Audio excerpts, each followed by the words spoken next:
हाल ही में हमने गणतंत्र दिवस को सेलिब्रेट किया है। रिपब्लिक डे भारत के लिए एक ऐसा दिन जिस दिन भारत कंप्लीटली एक सॉवरन रिपब्लिक और डेमोक्रेटिक कंट्री के रूप में स्टैब्लिश हो गया था। आप सभी को टेक्स्ट बुक के पूरे परिवार की तरफ से रिपब्लिक डे की बेहद शुभकामनाएं। आइए आज बात करते हैं कि इस रिपब्लिक डे के बारे में खास क्या है और वो महत्वपूर्ण तथ्य जो शायद हम नहीं जानते थे, उनको आज हम अपने गणतंत्र दिवस के बारे में जानेंगे। इतिहास की बात करेंगे क्या कुछ खास था इस बार, और साथ ही कुछ ऐसे अननोन फैक्ट्स के बारे में बात करेंगे जो बहुत ही लेस नोन है। नमस्कार दोस्तों, मेरा नाम है Prachi. Super coaching IAS by text book में मैं आप लोगों का बेहद स्वागत करती हूँ। शुरुआत करें रिपब्लिक डे की खूबसूरती उसकी रंग बिरंगी झांकियों से की जाती है, लेकिन झांकियों का सिलेक्शन एक बहुत ही मुश्किल प्रक्रिया के द्वारा होता है। शायद हम में से बहुत लोग ये जानते भी नहीं कि हर बार हर राज्य की झांकी का सिलेक्शन नहीं होता है और इस बात को लेकर विवाद भी उठते हैं। जैसे इस बार पंजाब की झांकी का सिलेक्शन नहीं होने की वजह से वहां की राज्य सरकार के द्वारा कुछ सवाल उठाए गए थे। तो हमारा एक दायित्व बनता है कि आखिर देखा जाए वो कौन सी प्रक्रिया है जिसके द्वारा किसी झांकी को रिपब्लिक डे की परेड के लिए या तो इन किया जाता है या तो आउट किया जाता है। जरूर ही ये कोई ट्रांसपेरेंट प्रक्रिया होनी चाहिए, क्योंकि इतने महत्वपूर्ण मौके पर यदि किसी को मौका मिला है और किसी को नहीं मिला है तो इसके पीछे प्रॉपर एक प्रोसेस होनी चाहिए। इसके बारे में भी बात ही करेंगे। साथ ही देखेंगे कि रिपब्लिक डे पर कितना खर्चा होता है, आरटीआई के द्वारा इस बात का हमें पता चलता है। साथ ही देखेंगे कि पहले रिपब्लिक डे से लेकर अब तक क्या कुछ चेंज हमें देखने को मिले हैं। आइए शुरुआत करते हैं अपनी वीडियो की और साथ ही एक प्रण लेते हैं इस रिपब्लिक डे के साथ कि हम सब मिलकर अपने देश भारत के लिए वो हर एक चीज करने की कोशिश करेंगे जो हम कर सकते हैं। सबसे पहले देखें तो रिपब्लिक डे की जो शुरुआत होती है वो राष्ट्रपति जी के द्वारा झंडा फहराने से होती है। यहाँ पे जो हमारा नेशनल फ्लैग है, हमारा जो सम्मान है, हमारा प्यार है, उसको दरअसल फहराया जाता है राष्ट्रपति जी के द्वारा। जैसे ही राष्ट्रपति जी के द्वारा झंडे को फहराया जाता है तो 21 तोपों की सलामी की एक प्रथा जो है फॉलो की जाती है। इसके बारे में डिटेल से हम बात करेंगे। साथ ही ये भी जानिएगा कि किस तोपों की सलामी का समय उतना ही होता है जितनी देर के लिए हमारा राष्ट्रगान जो है बैकग्राउंड में चलता है। अगर बात करें रिपब्लिक डे की, तो हमने संविधान को अपनाया 26 जनवरी 1950 को, यानी कि 1950 से जो है हम रिपब्लिक डे को सेलिब्रेट करते हैं।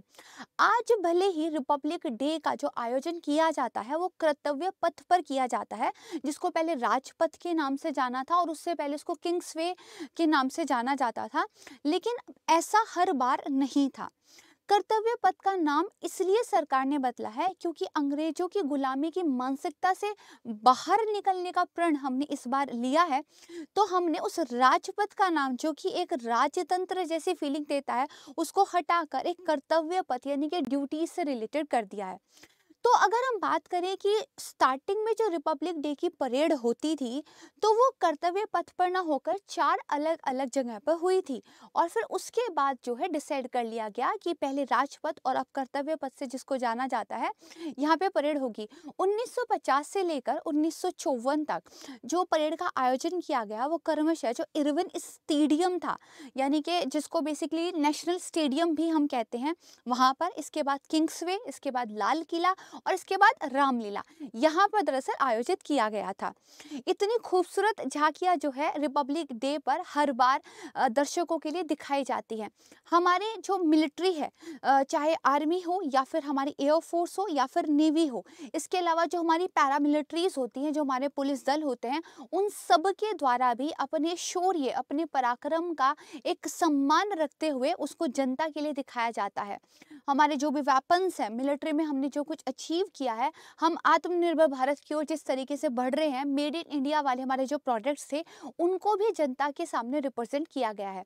अलग अलग राज्यों की झांकियों के द्वारा राज्य की संस्कृति और पूरे देश की एक सांस्कृतिक विविधता को भी दिखाया जाता है। जैसे जैसे वीडियो आगे बढ़ेगी आप बहुत खूबसूरत पिक्चर के जरिए रिपब्लिक डे का एक पूरा का पूरा जो है अनुभूति ले पाएंगे। तो हम बात कर रहे थे कि रिपब्लिक डे की जो शुरुआत हुई थी 1950 से, तो वो हमेशा से कर्तव्य पथ पर नहीं हुआ था, 4 अलग-अलग जगह हुआ था। इसके साथ ही एक और इंटरेस्टिंग फैक्ट ये है, जो झांकियाँ रिपब्लिक डे की शान मानी जाती है, दरअसल पहली बार जब हमने गणतंत्र दिवस को सेलिब्रेट किया था, तो उसमें उनको शामिल ही नहीं किया गया था। ये तो 26 जनवरी 1953 में जाके हुआ कि जब सेना और अन्य बलों की झांकियों के साथ राज्यों की झांकियों को भी जो है शामिल किया गया, और इसके बाद से प्रथा लगातार बनी रही। 1955 की परेड की एक मुख्य बात यह है कि यहाँ पर मुख्य अतिथि के तौर पर जो पाकिस्तान के गवर्नर जनरल थे मलिक मोहम्मद, उनको जो है शामिल किया गया था। दरअसल गणतंत्र दिवस पर अन्य राष्ट्र के किसी प्रतिनिधि को मुख्य अतिथि के रूप में बुलाने की परंपरा है, और 1955 में हमने दरअसल पाकिस्तान के गवर्नर को जो है बुलाया था। ये दिखाता है कि किस तरीके से हमने शुरुआत से ही संबंधों को बेहतर करने का प्रयास किया है। ये अलग बात है कि हमारे पड़ोसी देश का दिल इतना बड़ा नहीं हो सका। इसके बाद देखिए, जब 1950 में हमने पहली बार गणतंत्र दिवस को सेलिब्रेट किया था, तो उस वक्त हमने जो मुख्य अतिथि बुलाए थे, तो कैन यू इमेजिन, वो इंडोनेशिया के थे। इंडोनेशिया के जो राष्ट्रपति थे सुकर्णो, उनको हमने सबसे पहले चीफ गेस्ट के रूप में रिपब्लिक डे पर बुलाया था। यहाँ पर कुछ और पिक्चर्स आप देख सकते हैं, जिनके साथ सेना का जो एक शौर्य है, सेना का जो एक पराक्रम है, और बहुत डिफरेंट डिफरेंट करतब जो है उनके द्वारा दिखाए जाते हैं, उनको रिप्रेजेंट किया गया है। इसके बाद देखिए, रिपब्लिक डे इतना बड़ा इवेंट जिस पे करोड़ों रुपया खर्चा होता है, पूरे देश की ही नहीं पूरे विश्व की निगाहें इस इवेंट पे रहती हैं, पूरी फुल मीडिया कवरेज होती है। हमने फॉरेन जो है व्यक्तियों को मुख्य अतिथि के तौर पे बुलाया होता है, राष्ट्रपति जी इस इवेंट के मुख्य अतिथि होते हैं, तो इसकी जो जिम्मेदारी होती है वो भी एक बहुत महत्वपूर्ण जो है संस्था को दी गई है। दरअसल संस्था नहीं, रक्षा मंत्रालय के ऊपर रिपब्लिक डे की पूरी जिम्मेदारी रहती है। पूरे कार्यक्रम का जो आयोजन है वो रक्षा मंत्रालय की देखरेख में होता है, और इस आयोजन में लगभग 70 विभाग और संगठन जो है रक्षा मंत्रालय यानी कि डिफेंस मिनिस्ट्री का जो है सहयोग करते हैं। रिपब्लिक डे के दौरान सुरक्षा यानी कि जो सिक्योरिटी पूरी रहेगी, और साथ में जो झांकियां हैं उनकी जो व्यवस्था है वो भी रक्षा मंत्रालय के द्वारा ही की जाती है। दरअसल इसके पीछे का एक कारण ये भी है कि जो राष्ट्रपति जी हैं वो रिपब्लिक डे के मुख्य अतिथि होते हैं, और राष्ट्रपति जी इसके साथ ही तीनों सेनाओं के जो है बेसिकली वो भी माने जाते हैं, प्रमुख भी माने जाते हैं, तो इसीलिए उनकी सुरक्षा की जिम्मेदारी डिफेंस मिनिस्ट्री की है। दो कारण हो गए, पहला तो इतना महत्वपूर्ण ये एक प्रोग्राम है, और दूसरा तीनों सेनाओं के प्रमुख मुख्य अतिथि के रूप में आए होते हैं, तो रक्षा मंत्रालय के द्वारा जो है उनकी सुरक्षा की जिम्मेदारी ली जाती है। अगर हम यहाँ पर देखें तो इस बार बहुत डिफरेंट एक चीज़ ये हुई है कि जो मिस्र की सेना है, दरअसल वो पहली बार रिपब्लिक डे की परेड में शामिल हुई है भारतीय सेना के साथ। इसके अलावा भारतीय सेना ने बहुत सारे अपने वेपन सिस्टम, अपने डिफेंस सिस्टम, और साथ में जो मेड इन इंडिया के बहुत सारी चीज़ें थी उनको जो है यहाँ पे प्रदर्शित किया है। जैसे नाग मिसाइल सिस्टम, नामिस को आप यहाँ पे देख सकते हैं। आगे बढ़ के बात करें तो देखिए, इस बार जम्मू कश्मीर लद्दाख की भी बहुत खूबसूरत झांकियों को यहाँ पे दिखाया गया। लद्दाख की थीम जो नेचर और टूरिज्म है उससे मिलती जुलती थी। इसी तरह यूपी की जो झांकी थी उसकी थीम अयोध्या से यानी कि दीप उत्सव से मिलती जुलती थी, और अन्य राज्यों ने भी इसी तरीके से जो है पार्टिसिपेट किया था। यहाँ पे देखिए 21 तोपों की सलामी की बात मैंने शुरुआत में की थी। दरअसल हर साल गणतंत्र दिवस पर जब राष्ट्रपति जी राष्ट्रीय ध्वज को फहराते हैं, तब 21 तोपों की सलामी दी जाती है, और ये जब सलामी दी जाती है तो जो हमारा राष्ट्रगान है दरअसल वो बजता है, और तोपों की सलामी का समय और राष्ट्रगान का समय बिल्कुल एक होता है। राष्ट्रगान की शुरुआत में पहली सलामी होती है, पहली फायरिंग होती है, और जैसे ही राष्ट्रगान हमारा समाप्त होता है तो अंतिम सलामी दी जाती है। यहाँ पे भले 21 तोप मैंने बोला है, 21 तोप बोला भी जाता है, लेकिन दरअसल संख्या में ये केवल 7 तोप होती है। हर एक तोप से 3 बार फायरिंग की जाती है, इसीलिए उसको 21 तोपों की सलामी कहते हैं। ये जो 7 तोप हैं इनको पॉन्डर्स बोला जाता है, और इन पॉन्डर्स का जो निर्माण हुआ था वो एक्चुअली 1941 में जाके हुआ था, यानी कि 1941 में उनका निर्माण हुआ था।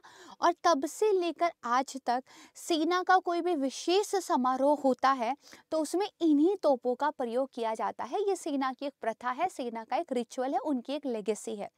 इसके अलावा जो है इन तोपों को बहुत सम्मान के साथ संजो के रखा जाता है और कोई स्पेशल इवेंट आने पर जो है उनका प्रयोग किया जाता है। इसके बाद अगर हम बात करें तो यहाँ पे देखिए गुजरात की झांकी को आप देख सकते हैं।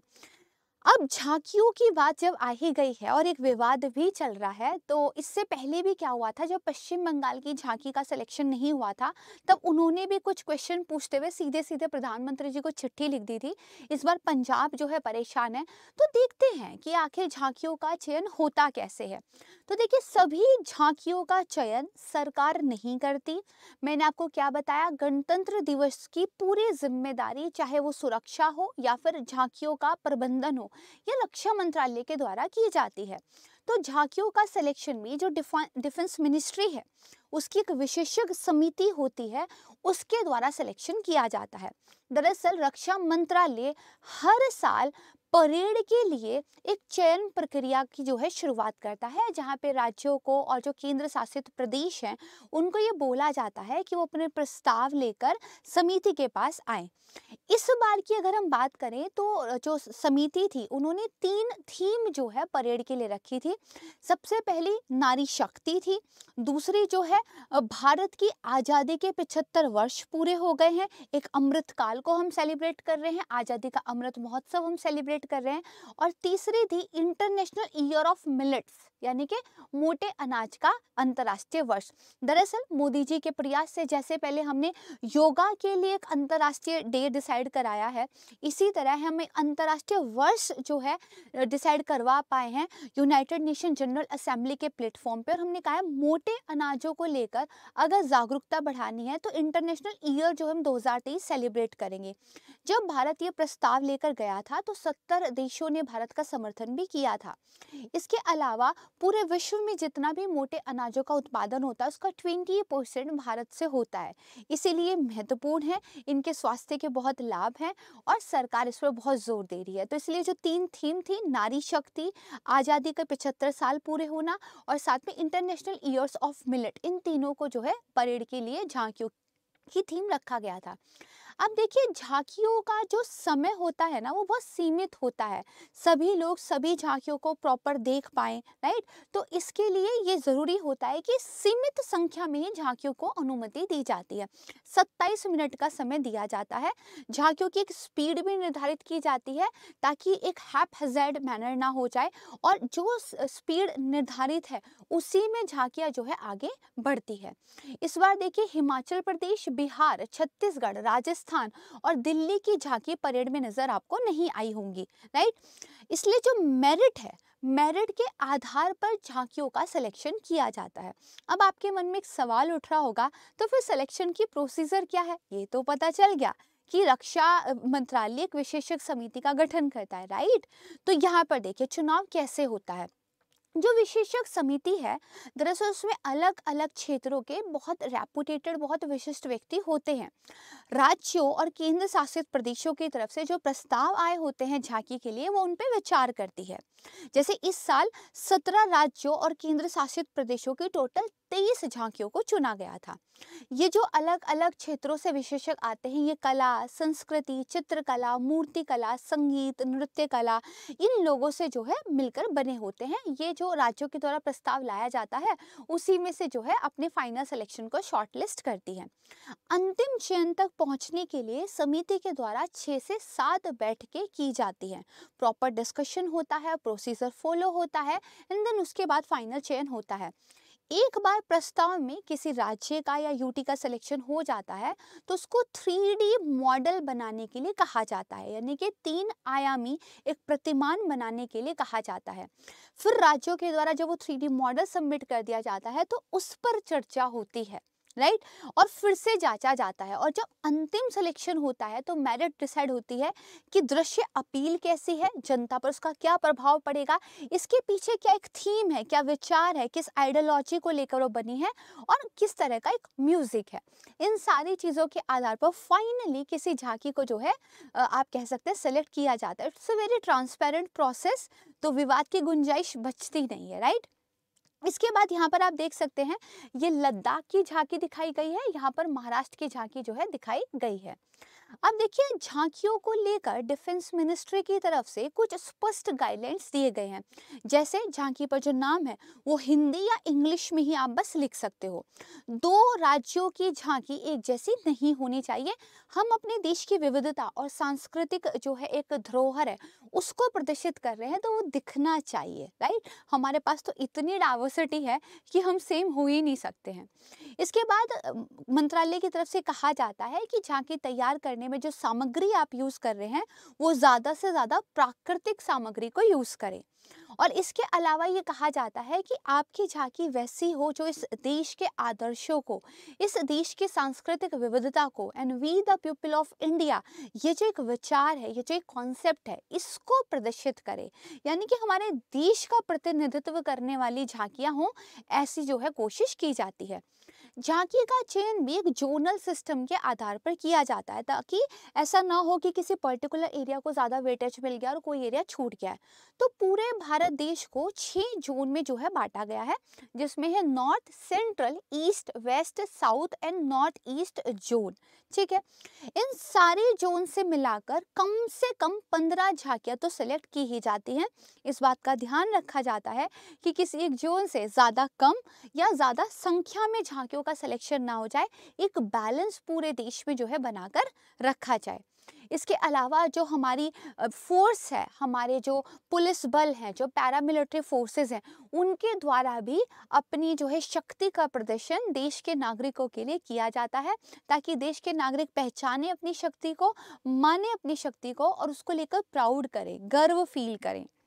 यहाँ पर देखिए झांकियाँ जब इतने परफेक्ट तरीके से सेलेक्ट की जाती है तो उस मेहनत को रिवॉर्ड भी दिया जाता है। जो सर्वश्रेष्ठ झांकी होती है उसको एक्चुअली ट्रॉफी मिलती है। ट्रॉफी देने के लिए जो पूरा रास्ता है, राइट, उस पूरे रास्ते में जगह जगह पर जज बैठे रहते हैं और यहाँ पर सर्वश्रेष्ठ मार्चिंग दल का जो है चुनाव होता है। जिसको भी ये ट्रॉफी मिलती है बहुत गौरव की बात मानी जाती है। यहाँ पे आप देख पाएंगे अपना फेवरेट जो झांकी है रिपब्लिक डे 2023 का, उसके लिए पोल जो है गवर्नमेंट ऑफ इंडिया की तरफ से बेसिकली बनाया गया है। 26 जनवरी 2023 से स्टार्ट हुआ है, जनवरी 31 तक लास्ट है। यहाँ पे आप लॉग इन करके पार्टिसिपेट भी कर सकते हैं। हमने जो 74वां रिपब्लिक डे पैरेड अभी बेसिकली देखा है, ये कंट्री की स्ट्रेंथ को, कंट्री के कल्चर को, कंट्री की डाइवर्सिटी को रिप्रेजेंट करता है। तो अगर आपकी भी कोई फेवरेट झांकी थी तो आप जाकर लॉग इन कर कर अपना जो बेसिकली एक आप कह सकते हो ओपिनियन है वो पोल के माध्यम से दे सकते हैं। अब इसके बाद बात करें तो देखिए महिलाओं को लेकर भी जो प्रतिनिधित्व देश में बढ़ रहा है वो हमारी परेड्स में भी दिखाई देता है। जैसे इस बार जो सीमा बल था उनकी जो कैमल बेसिकली एक कडार थी, उससे 12 महिलाओं ने यहाँ पर पार्टिसिपेट किया था। ठीक है, आगे देखेंगे तो गणतंत्र दिवस में टाइम टू टाइम कोई विदेशी जो देश है उसकी सेना की टुकड़ी ने भी पार्टिसिपेट किया है। भारत की सेना के साथ विदेशी सेना की कोई टुकड़ी आई है और उसने हमारे गणतंत्र दिवस की परेड में कंधे से कंधा मिलाकर जो है पार्टिसिपेट किया है। इस बार की बात करें तो मिस्र की सेना की जो है एक टुकड़ी इस बार देखिए इसमें पार्टिसिपेट की थी। ये फोटोज आप यहाँ पे देख सकते हैं। Egyptian military contingent participated in Republic day parade, ठीक है, कर्तव्य पथ पर।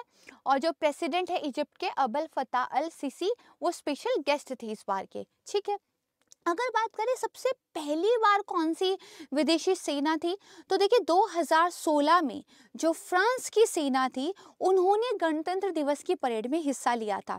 ये पहला मौका था जब किसी विदेशी सेना को जो है रिपब्लिक डे की परेड में हमने हिस्सेदारी दी थी। फिर 2017 में जो संयुक्त अरब अमीरात है, वहाँ के जो प्रेसिडेंशियल गार्ड होते हैं, उन्होंने जो है हिस्सा लिया था। 2021 में क्योंकि बांग्लादेश की आज़ादी के 50 साल पूरे हो रहे थे, तो हमने जो है बांग्लादेश के मुक्ति संग्राम में देखिए हेल्प की थी बांग्लादेश के एक इंडिपेंडेंट कंट्री बनने में। तो उसको सेलिब्रेट करने के लिए बांग्लादेश की करीब 122 सदस्यीय टीम आई थी और उन्होंने जो है परेड में पार्टिसिपेशन किया था। इस वीडियो का अगर आपको अभी तक यहाँ तक आप पहुँचे हैं तो मतलब आपको वीडियो पसंद आई है, तो इस वीडियो का अगर आप पीडीएफ चाहते हैं तो मुझे आप टेलीग्राम चैनल पर ज्वाइन कर सकते हैं। ये स्कैन कोड है, इसको आप स्कैन कर सकते हैं। आप चाहे तो स्क्रीनशॉट भी ले सकते हैं। अब आगे कुछ और इम्पोर्टेंट फैक्ट्स की बात करते हैं। एक बहुत ही लेस नोन फैक्ट है, एक्चुअली एक भजन है। ये भजन इंग्लिश का भजन है, अबाइड बाय मी। तो जो एक बीटिंग रिट्रीट समारोह होता था, राइट, उसमें जो है इसको बेसिकली प्ले किया जाता था। 21 तक जो है इसको प्ले किया गया, 20 को छोड़ दिया गया। माना जाता है कि महात्मा गांधी जी का जो है पसंदीदा भजन था, लेकिन क्योंकि गवर्नमेंट ऑफ इंडिया ने आह्वान किया है कि हम गुलामी की किसी भी तरह की चीज़ से छुटकारा पाएंगे, तो अब अबाइड बाय मी को जो है प्ले करना बंद कर दिया गया है। तो एक रिफॉर्म जो है सरकार की तरफ से किया गया है। अगर हम बात करें इतना भव्य समारोह हमारे देश का, बेसिकली इतना महत्वपूर्ण एक क्षण, तो उस पर अच्छा खासा पैसा भी लगता है। तो आरटीआई एक फाइल हुई थी जिसमें पता चला 2014 में 320 करोड़ रुपए जो है इस पे खर्च हुए थे। 2001 के कंपैरिजन में 2014 की हम बात करें तो करीब 54% जो है खर्च में बढ़ोतरी हुई है। 54% मोर बजट अब हम इस पे खर्च करते हैं। दरअसल इस पूरे समारोह का एक जो समापन होता है वो भी बहुत भव्य तरीके से होता है, जिसको फ्लाई पास्ट कहा जाता है। Fly past basically grand finale होता है और यहाँ पे जो हमारा 74वां रिपब्लिक डे परेड हुआ था, इसमें 45 जो इंडियन एयरफोर्स के एयरक्राफ्ट थे उन्होंने पार्टिसिपेट किया था। इंडियन नेवी की तरफ से एक था और जो इंडियन आर्मी है उनकी तरफ से 4 हेलीकॉप्टर्स थे। यहाँ पे आप पिक्चर देख सकते हो। तो देखिए सबसे एक आकर्षक हिस्सा होता है फ्लाई पास्ट, यानी कि अंतिम रूप से उड़ान भरकर एक ग्रैंड फिनाले किया जाता है।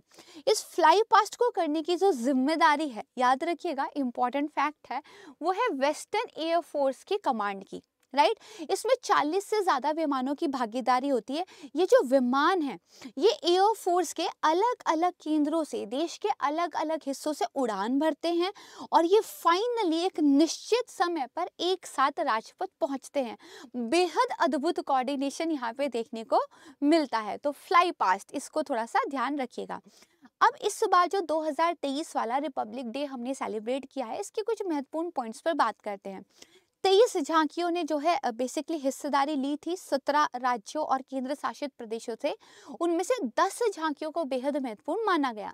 उत्तर प्रदेश का दीपोत्सव, अयोध्या दीपोत्सव, अंतर्राष्ट्रीय गीता महोत्सव हरियाणा, मानसखंड उत्तराखंड, स्वच्छ हरित ऊर्जा गुजरात, कर्नाटक की नारी शक्ति उत्सव, पश्चिम बंगाल की दुर्गा पूजा, महाराष्ट्र की 3.5 शक्तिपीठ, झारखंड से बाबा बैद्यनाथ धाम, नए जम्मू कश्मीर और जो है सेनानियों की अध्यात्म भूमि असम, ठीक है, इनकी झांकियां जो है शामिल थी और अच्छी मानी गई थी। सरकार जो एक अग्निपथ योजना लेकर आई है, उसके माध्यम से जिन अग्निवीरों को रिक्रूट किया गया है उनको भी इस बार जो है रिपब्लिक डे की परेड में शामिल किया गया था। इसके अलावा भारतीय वायुसेना का गरुड़ विशेष बल जो है वो भी पहली बार परेड के दौरान जो है कर्तव्य मार्च का उन्होंने कर्तव्य पथ का जो है मार्च किया था। सीमा सुरक्षा बल के कैमल दल से पहली बार जो है महिला सवारों ने इसमें भाग लिया था। और जैसा कि मैंने आपको बताया कि मुख्य अतिथि फॉरेन से जो आते हैं उनके रूप में मिस्र के राष्ट्रपति ने पहली बार जो है हमारे रिपब्लिक डे में पार्टिसिपेट किया था। तो this is all about my side. मुझे उम्मीद है कि इतनी महत्वपूर्ण जानकारी अपने देश के इतने महत्वपूर्ण इवेंट के बारे में आपको पसंद आई होगी, और अगर पसंद आई है प्लीज़ वीडियो को लाइक कीजिएगा ताकि इसी तरह का और ज़्यादा मोर एकेडमिक, मोर एजुकेटिव और क्वालिटी कंटेंट में आप तक पहुँचाऊँ। कमेंट सेक्शन ओपन है, प्लीज़ जो है अच्छी फीडबैक दीजिएगा। हम अच्छाई फैलाते हैं तो अच्छाई और ज़्यादा इस दुनिया में बढ़ती है। इसके साथ आप हमारे सुपर कोचिंग प्लेटफॉर्म को ज्वाइन कर सकते हैं अपनी यूपीएससी की तैयारी के लिए। 12 मंथ की वैलिडिटी के साथ आपको GS, optional, CSAT, current affair, mock practice, means answer writing, इसका पूरा एक पैकेज मिलता है। यहाँ पर जो आपको पढ़ाया जाता है वो जो रिनाउंड टीचर्स है यूपीएससी के, उनके द्वारा जो है पढ़ाया जाता है। फीस बहुत ज़्यादा कम है, बहुत अफोर्डेबल है। और अगर इस फीस में भी आप मेरा कूपन कोड यूज़ करते हैं, डैट इज़ PRACHIC, यानी कि प्राची सी, तो आपको 5% का और ज़्यादा डिस्काउंट मिलता है। इसी के साथ आप मुझे ज्वाइन कर सकते हैं मेरे लाइव सेशंस में। मैं the Hindu newspaper editorial discussion रोजाना सुबह 7:30 से 8:30 बजे लेती हूँ। वहाँ पर आप मुझे ज्वाइन कर सकते हैं। इसके अलावा एवरी सैटरडे को मेरा वीकली करंट अफेयर का वीडियो आता है रात को 8:30 बजे, आप उसे भी देख सकते हैं। इसी तरह के इन डेप्थ एनालिसिस वाले वीडियोस के साथ मैं फिर से आपसे मिलूंगी। तब तक प्लीज़ अपना फीडबैक शेयर कीजिएगा। Thank you so much. स्वस्थ रहिए, खुश रहिए, सुखी रहिए और इस देश के लिए जो कर सकते हैं वो कीजिए। Thank you so much. जय भारत, जय हिंद।